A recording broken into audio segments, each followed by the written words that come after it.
Blessings, everyone.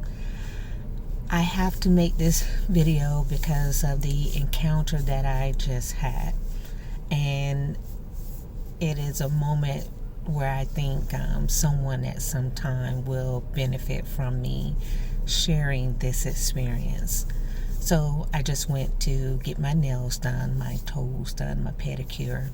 And I walked in, and really there was no one there, which was a good thing at that moment. But at any rate, as I'm sitting there getting my nails done, the mother comes over and asks what my name is. And then I tell her, and she goes back, and then the daughter who's doing my nails comes back and continues on to do what she does. And as we're sitting there, a woman comes in with a little girl. And when the woman comes in with the little girl, I look over there, and I immediately thought she had two little girls. And so I didn't pay any attention to it. The little girl was getting her nails done. The little girl was staring and interacting, and then she was looking at me. And then so they get ready to leave, and the woman who's doing my nails says, "Is only one of them getting their nails done?" And the woman says, "I only have one person with me." And so the one who was doing my nails said, "Oh, I thought there were two little girls." Mind you, I had already seen two walk in. And so I said, "Well, she probably lost one of them, and she's just here in spirit." And the mother of that little girl looked like, "Oh my God." And then the little girl was smiling. So they left out, and then the person who was doing my nails, we engaged in a conversation, because she's like, "That happens." And I said, "Yeah, it probably happens to you a lot, where you see the spirits and you're seeing them as if they're really here." And she's like, "It just makes me feel like I must be crazy." And it's like, "No, not really." She's like, I said, "It's not that you're crazy for being able to see spirits. You're crazy for not acknowledging that you see them." And that led to a whole nother conversation about, my path and what I do, and her knowing that she has this skill and everyone knowing it. And then she told me about her brother, which gets to the crux of why I was actually there. And so she says, "Well, my mom lost her boys, two of her sons." And I said, "Oh, that's really tragic and everything." And she begins to tell me the date that her brother passed, and he was murdered, which I have an affiliation for people who were murdered, who still are trying to get a message across to those that they've left behind. And so as we're talking, I said to her, some things are going to happen, whether or not you want them to happen. The most you can do is delay it, right? So if death is coming for you, it's coming.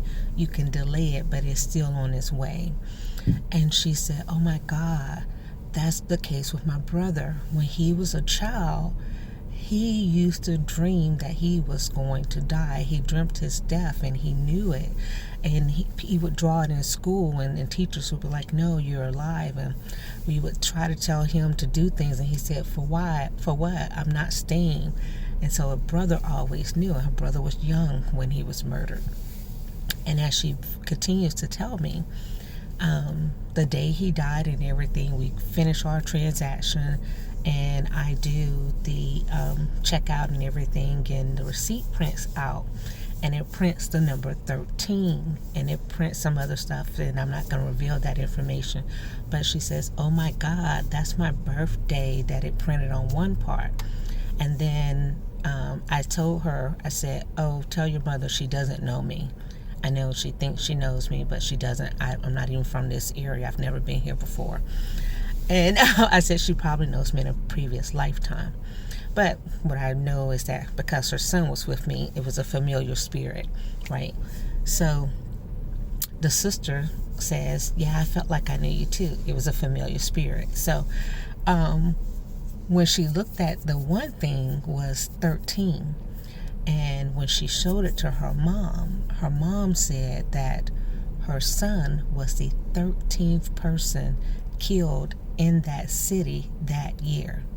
And when she told me the story of how her brother was actually murdered, he was the only one killed. This guy had other people and could have killed other people, and he is the absolute only person.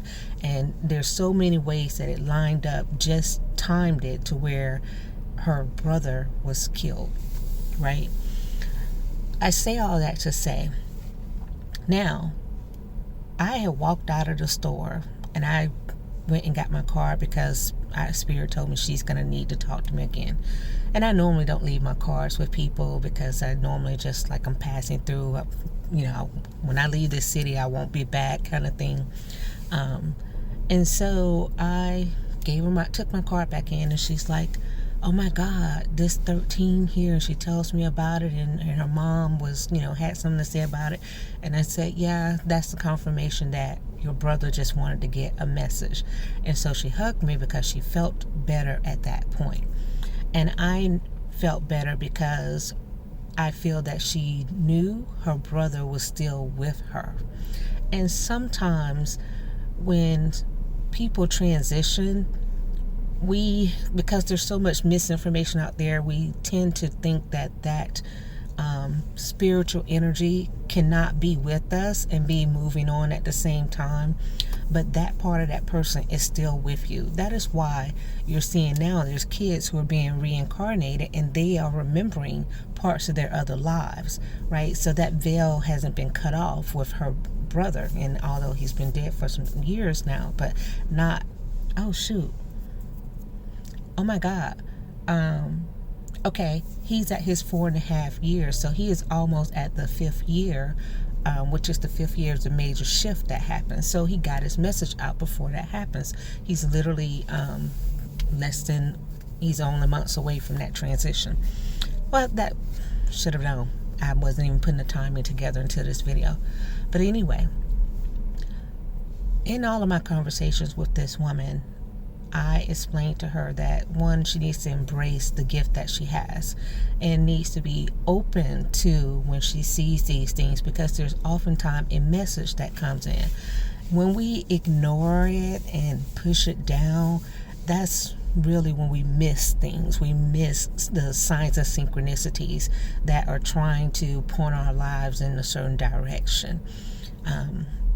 And sometimes we miss the message, right? And it's often because we don't want to admit that this side of life exists, right? That other side exists where people are still living in a different way, right?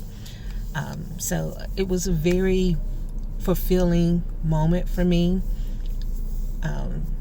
And I know that, the reasons for me coming to this city, there's obviously someone else in this city that I have to interact with, but I know there's a few people here that I'm here for that type of reason, to bring some closure, to bring some healing for people on those levels, and then I'll move on, which is what normally happens.